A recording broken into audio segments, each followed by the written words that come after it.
The reservation at Le Bernardin had been made 3 months in advance for Dad's 60th birthday celebration. 8 family members seated around a table that could have accommodated 12. The empty chairs serving as silent testimony to the relationships that had crumbled over the years. I sat at the far end, dressed in what Mom would no doubt criticize as one of those plain black outfits, though the understated Armani dress had cost more than most people's monthly rent. Not that anyone at this table would know that. To them, I was still just Sophia, the daughter who'd lost her way and refused to settle down like a normal person. 60 years, Dad said, raising his wine glass with the practiced ease of someone accustomed to being the center of attention. I never thought I'd see this day, especially not surrounded by such a beautiful family. The toast felt hollow, considering the tension that had been building throughout dinner like a storm system gathering strength. My presence had been tolerated rather than welcomed.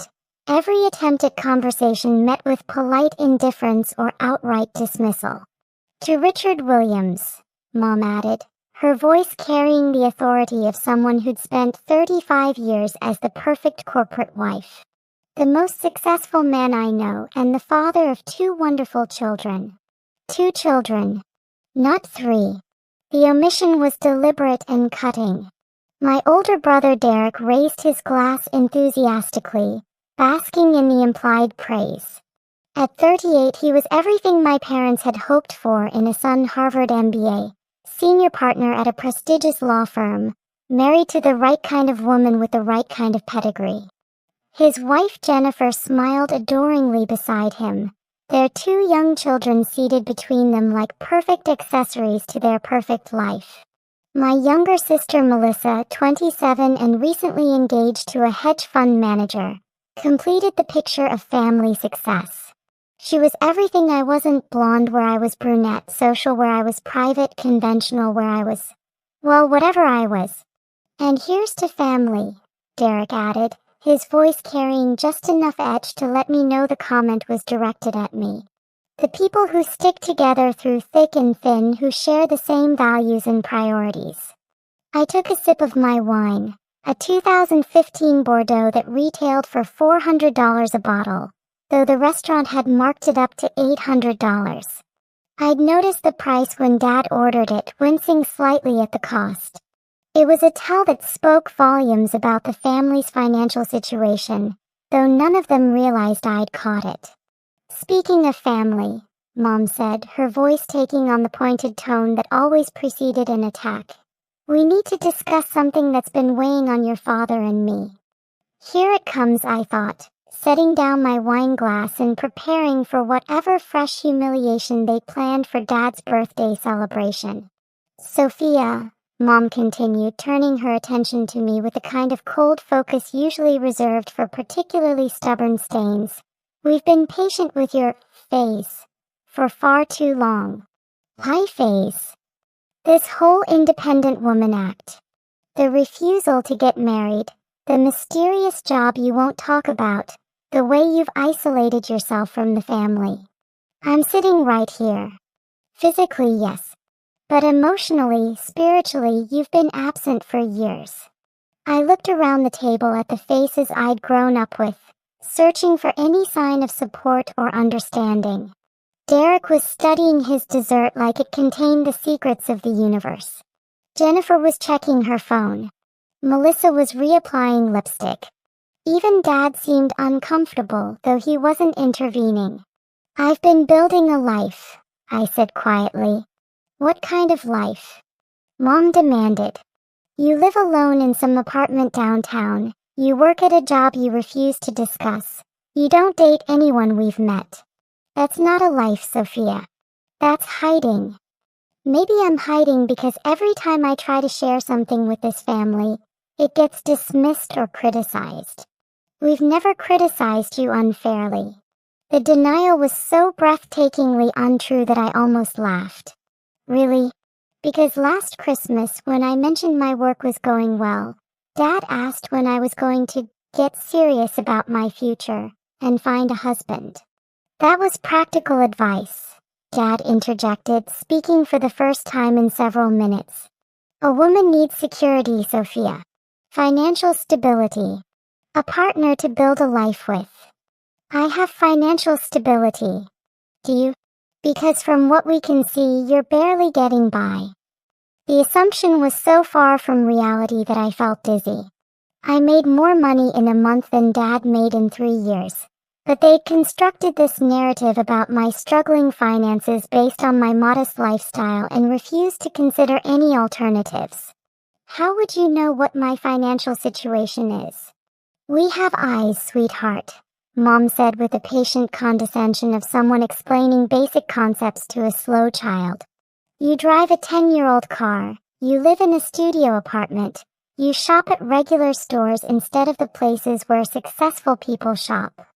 Maybe I like my car. Maybe I prefer my apartment. Maybe I don't need designer clothes to feel good about myself. Or maybe you can't afford better, Melissa chimed in, speaking for the first time all evening. There's no shame in struggling, Sophia. But there is shame in pretending you're not. The cruelty was breathtaking.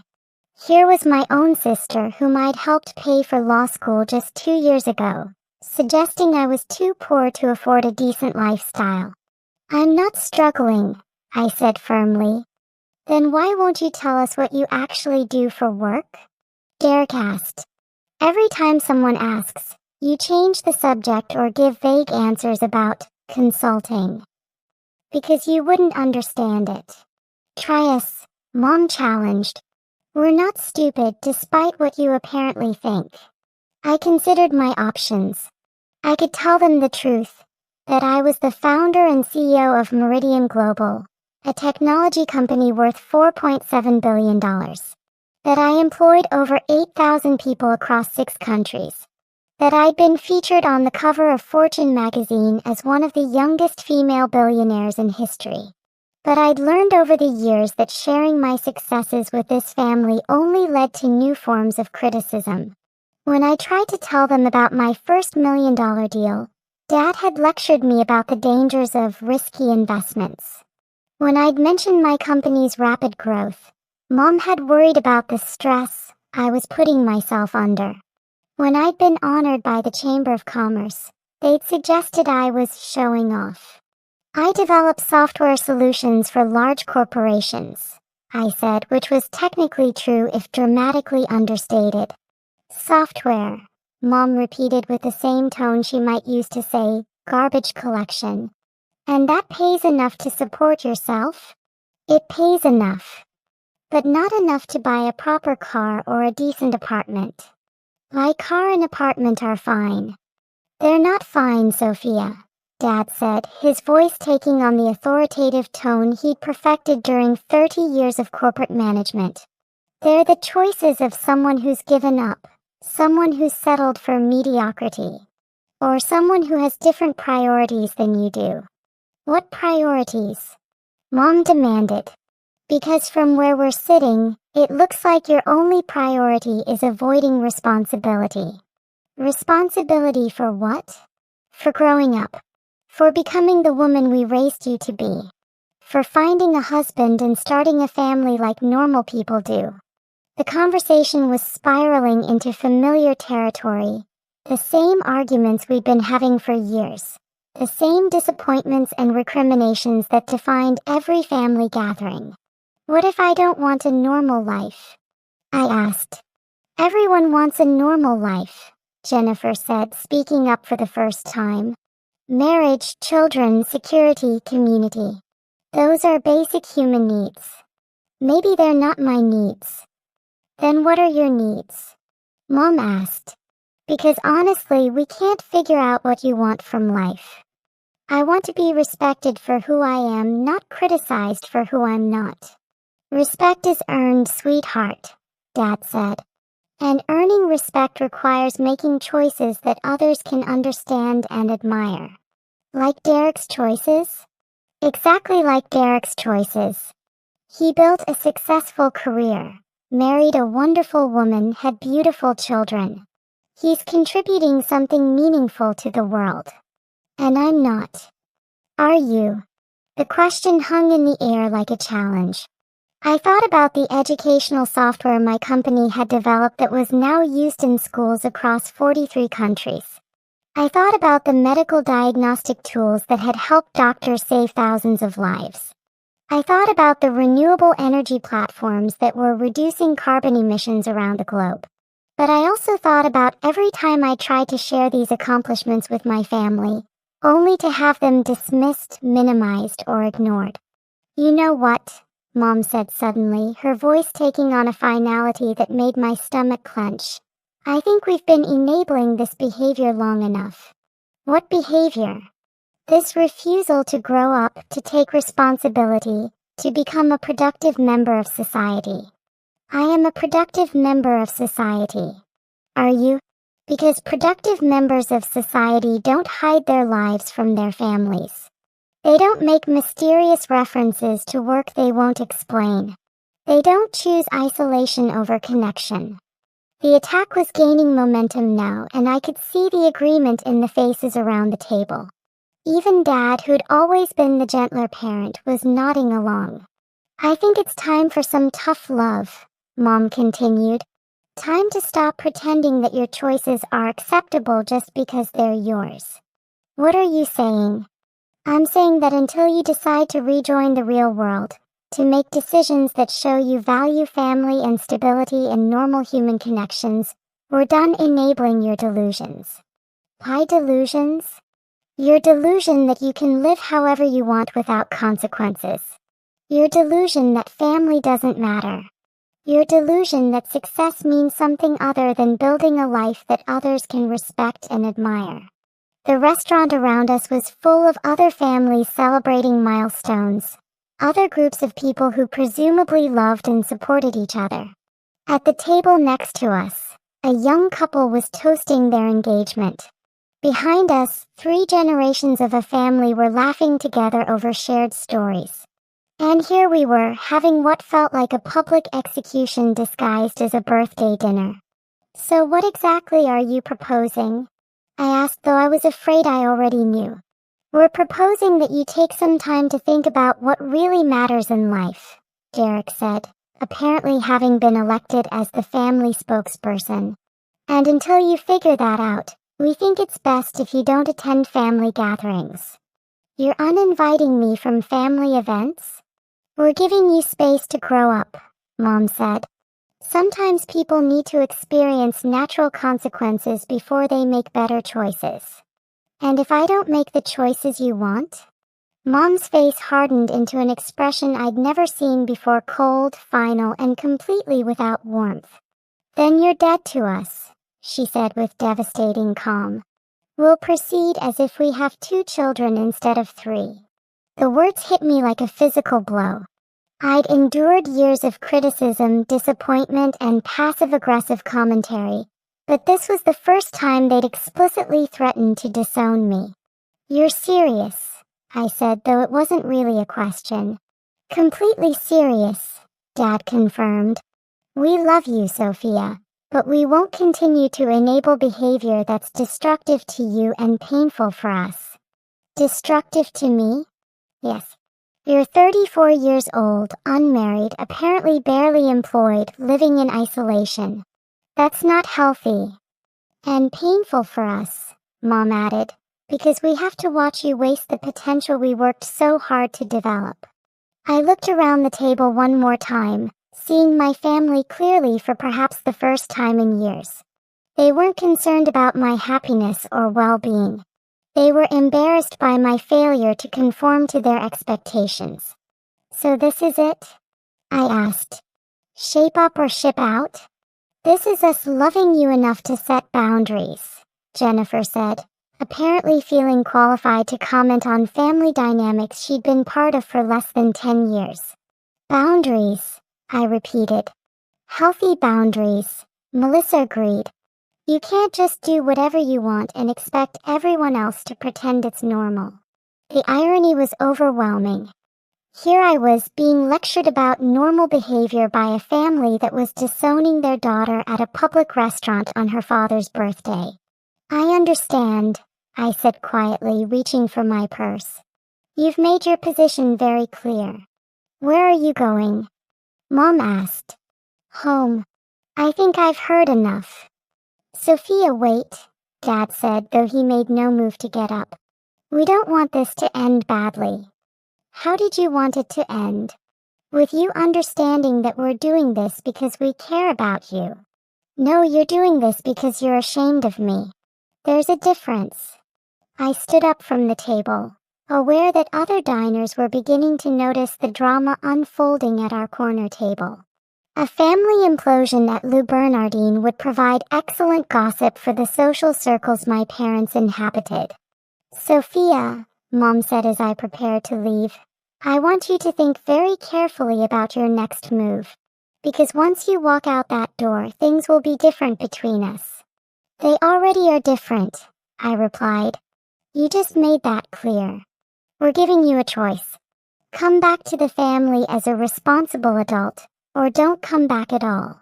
Then I guess I won't be coming back. I turned to walk away, but Mom's voice stopped me. Sophia, I meant what I said. If you leave now, you're dead to us. From this moment forward, we have 2 children, not 3. The finality in her voice was unmistakable. This wasn't a negotiating tactic or an empty threat. They were prepared to erase me from the family entirely rather than accept me as I was. I understand, I said, and I meant it. As I walked toward the restaurant's exit, I heard Mom speaking to the remaining family members in a voice that carried clearly across the dining room. From now on, everyone is to ignore her completely. She's dead to us. We don't speak to her, we don't acknowledge her, we don't respond to any attempts at contact. As far as this family is concerned, Sophia Williams no longer exists. The cruelty of making such an announcement in public with other diners listening was breathtaking. But it was also clarifying. After years of wondering whether my family truly loved me or simply loved the idea of who they thought I should be, I finally had my answer. I was almost to the door when Marcus entered the restaurant. At 6'4" with the build of someone who'd spent 20 years in military special operations, Marcus commanded attention wherever he went. His presence in the elegant dining room was like a boulder dropped into a still pond, impossible to ignore and completely transformative of the environment. Ms. Williams, he said in his calm, professional voice, your helicopter is ready. Every head in the restaurant turned. Conversations stopped mid-sentence as diners stared at the unexpected intrusion of what was clearly high-level security into their refined evening. Thank you, Marcus, I replied, my voice carrying clearly across the suddenly silent dining room. I'll be right there. Of course, ma'am.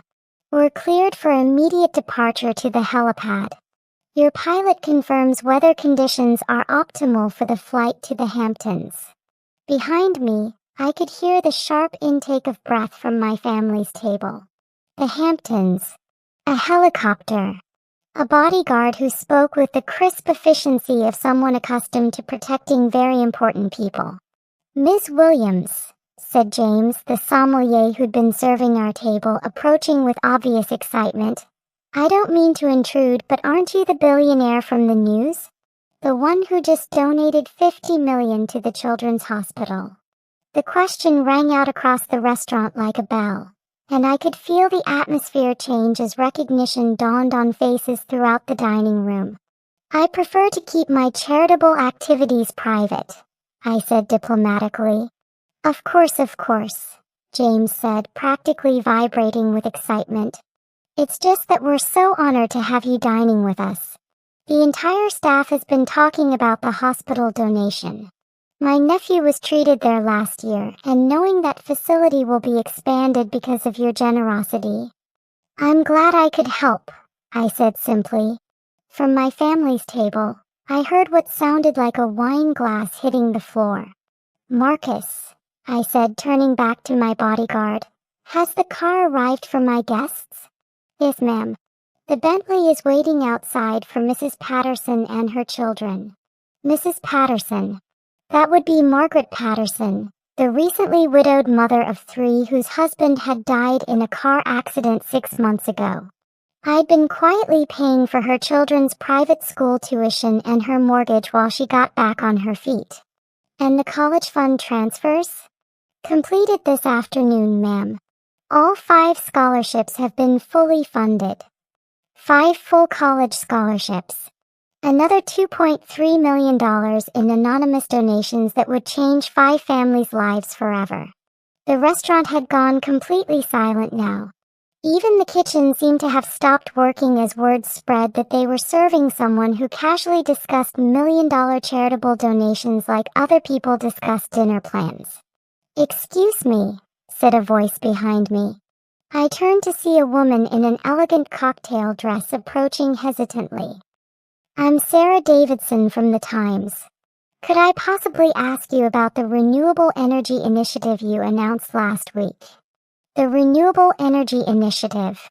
My company's $500 million investment in developing clean technology for underserved communities. The announcement had made headlines across the business world. "I prefer not to discuss business during personal time," I said politely. "Of course I understand. It's just that the impact on climate change research could be revolutionary." "Ms. Williams," Marcus interrupted smoothly, "we should depart soon to avoid air traffic delays." "You're right," I agreed. "Thank you for a lovely evening, James. Please add a 20% gratuity for the staff." 20% of the bill, ma'am? 20% of the restaurant's gross revenue for tonight.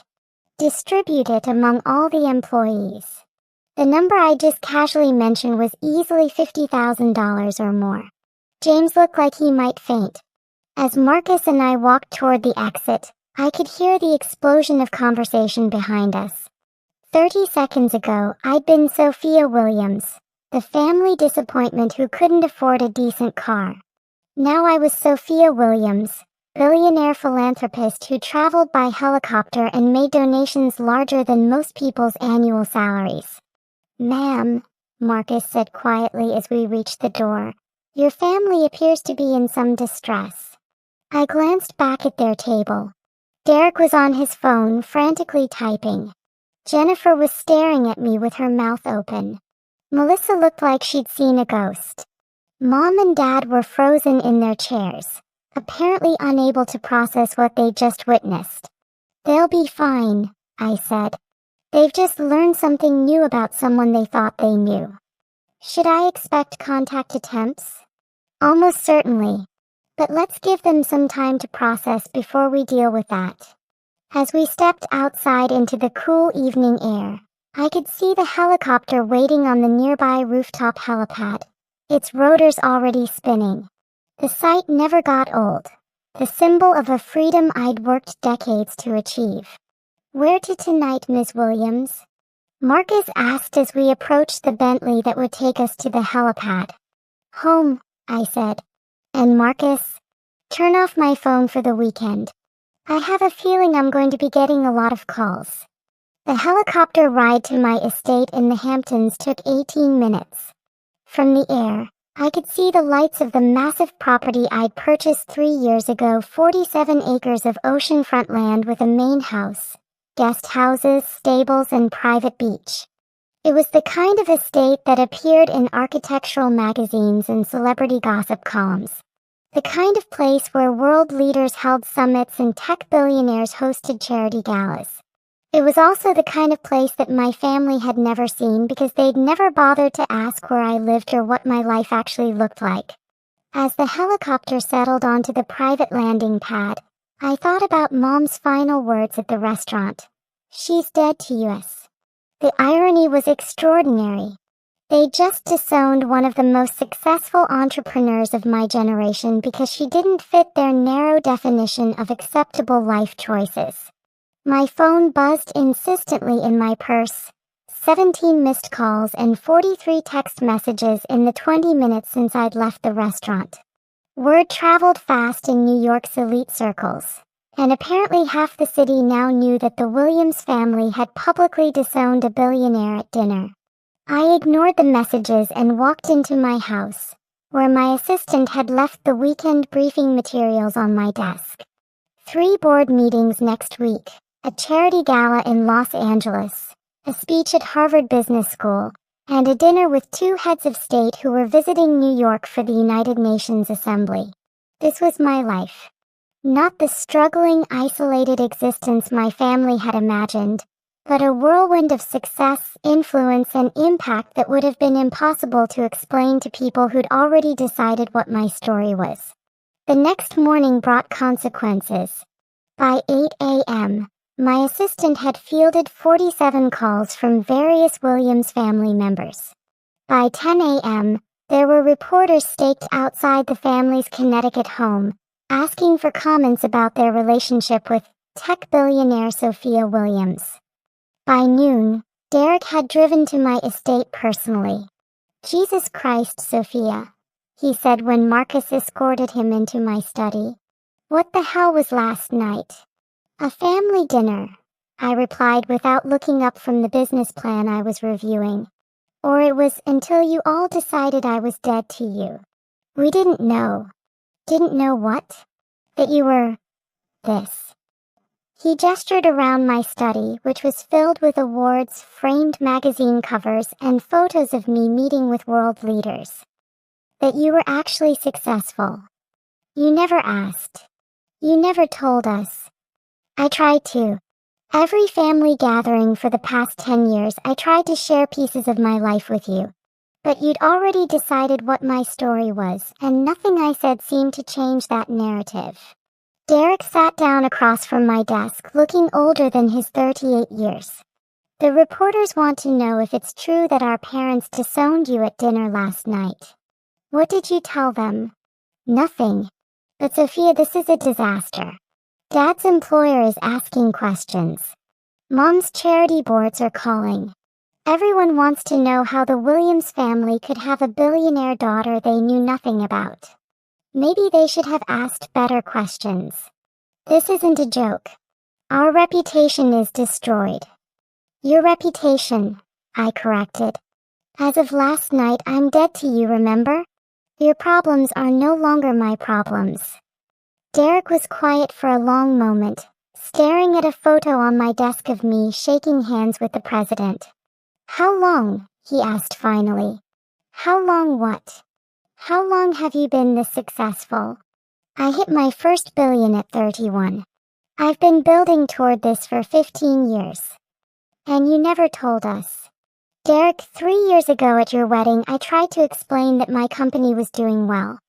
Dad interrupted me to suggest I was getting ahead of myself and should focus on finding a husband instead of playing with computers. But if you'd explained the scale, would it have mattered? Because last night, Mom was very clear that my financial situation was irrelevant. She said I was a failure because I wasn't married with children. She didn't mean that. She did. And you all agreed with her." Derek stood up and walked to the window overlooking my private beach. "The rest of the family wants to see you. To apologize." "Do they want to apologize to me or to the billionaire?" "Both, I think." "That's the problem, Derek. You can't separate the two. You can't love me for my money while being ashamed of me for my choices." "We were never ashamed of you."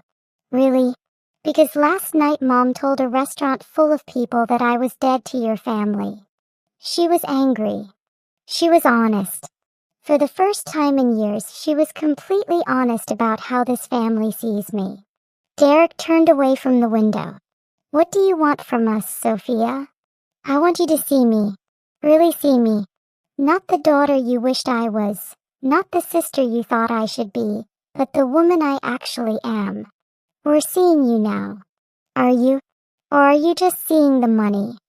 It was the same question I'd asked myself about every relationship in my life since I'd become wealthy. Did people value me for who I was, or for what I could provide? "I don't know how to answer that," Derek admitted.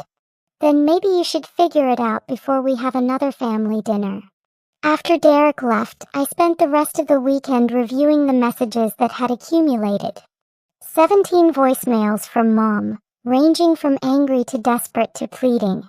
43 text messages from various family members, most of them asking for meetings or explanations. But it was the final message sent at 2 a.m. that made me pause. Dad, I watched the news coverage of your charitable work. I had no idea. I'm proud of what you've built, but I'm ashamed of how we treated you. Can we start over? I stared at the message for a long time before responding. Dad, we can start over if you can learn to be proud of me for who I am, not just for what I've accomplished. His response came immediately. I'm ready to try. 6 months later, my family started joining me for Sunday dinners at the estate. Not because they'd suddenly become different people, but because they'd finally started asking better questions. Mom began volunteering for one of my education nonprofits. Dad started attending my speaking engagements, not to show off his successful daughter, but to understand the work that drove her. Derek asked for my advice on transitioning to social impact law. Melissa sought my guidance on ethical investment strategies. They were learning to see me as I was, rather than as they thought I should be. It wasn't a perfect reconciliation. Years of family dysfunction don't disappear overnight. But it was a beginning. And sometimes that's all you need. A beginning and the courage to demand the respect you deserve. Even from the people who are supposed to love you unconditionally. Asterisk a year later, Mom introduced me at a charity gala as my daughter Sophia, who taught me that success comes in many forms, and that the most important form is being true to yourself. It was the first time she'd introduced me without apologizing for who I was. And the first time I truly felt like I belonged in my own family.